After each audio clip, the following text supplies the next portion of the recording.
All right, just when you thought you haven't heard enough about China, we're going to talk a little bit about, and there's a lot to cover in 15 minutes, so buckle up. So what we're talking about is unconventional warfare, or let's call it unrestricted warfare. When we think about warfare, we think about it in terms of buckets. Look at the various buckets, whether it's diplomacy, culture and education, science and technology, obviously kinetic warfare. We bucketize it. We say, well, the State Department does diplomacy, and the Defense Department does military. That's the way we think about it, and that's the way most countries think about it. But in China, it's all connected, right?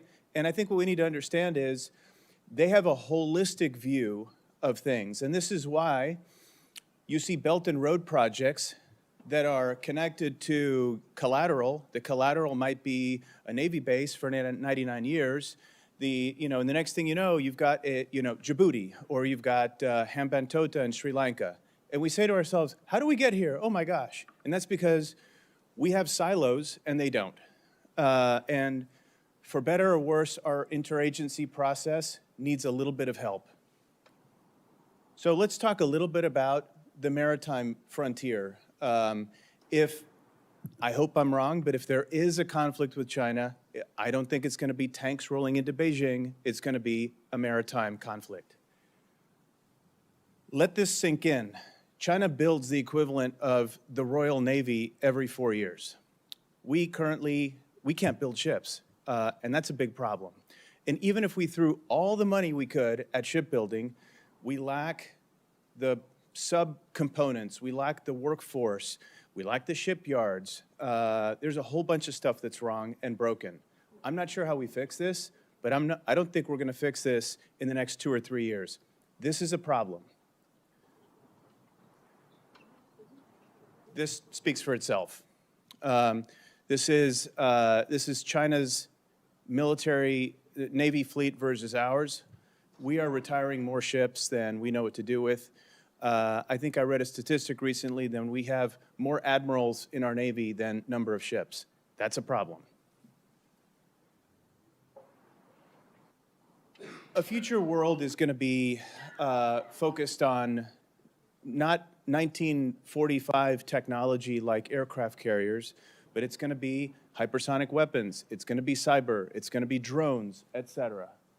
And we better fix this. The Chinese are wargaming. That's a mock-up of an aircraft carrier in the Gobi Desert that they're taking hypersonic missile runs on. Maybe you guys didn't know this, but it's happening. Why would they do this? Every day, you're seeing incursions into both Japanese waters and Philippine waters by the Chinese Coast Guard and by the Chinese fishing fleet, the so-called fishing fleet, the Spratly backbone fleet, or the PAFM as our military refers to it. And these are very problematic. I didn't have to crane my neck this way. Who's familiar with the 9-dash line? Everybody, anybody, raise your hand.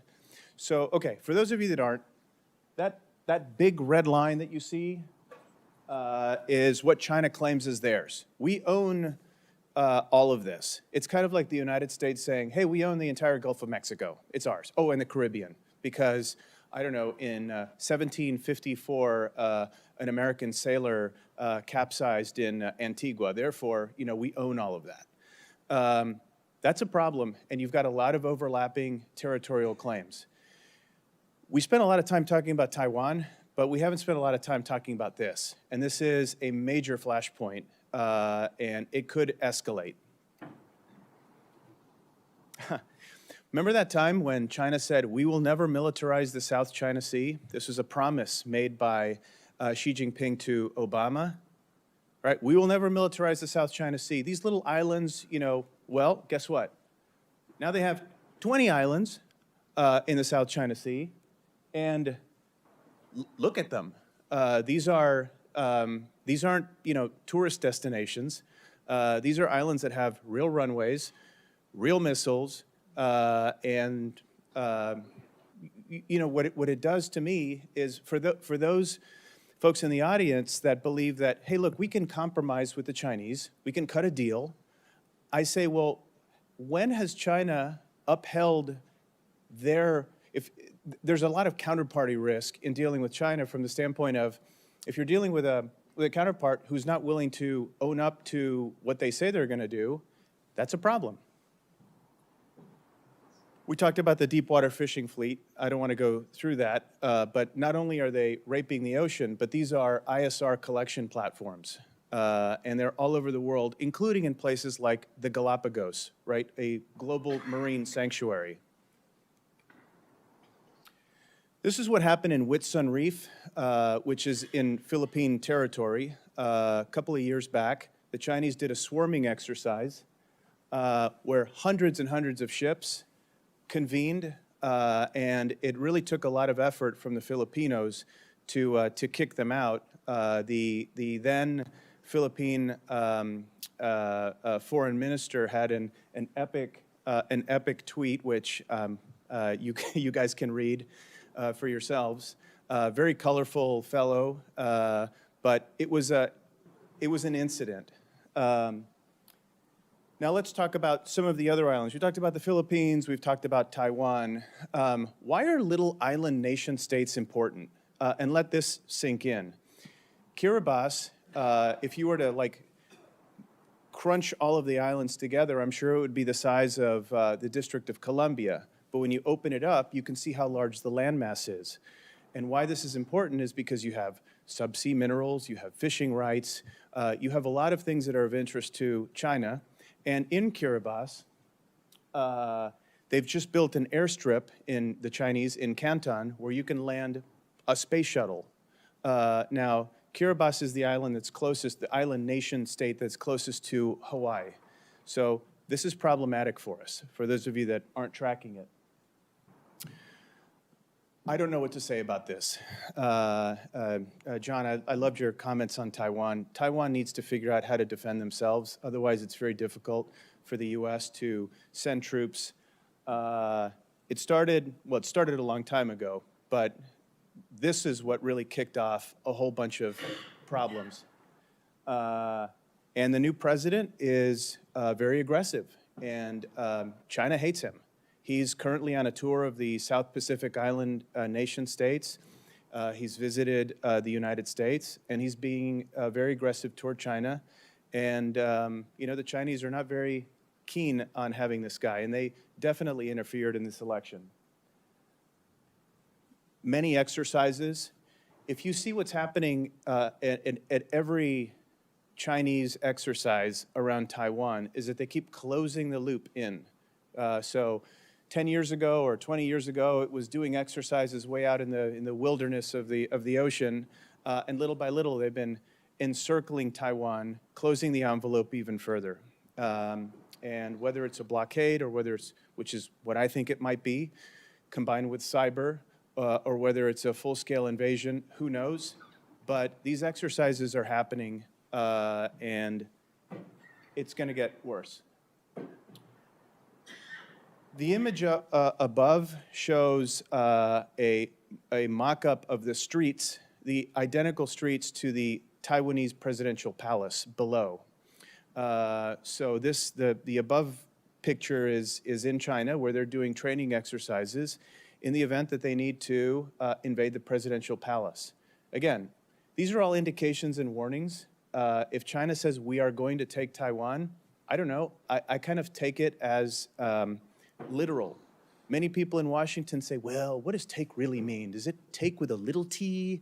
Is it take because we want to work together on climate change? No, like they want to take Taiwan. And so I think we better wrap our heads around that and understand the consequences. Economic warfare. Gosh, I'm going to have to go quick, guys. IP theft, hundreds of billions of dollars every year. Okay, we know that.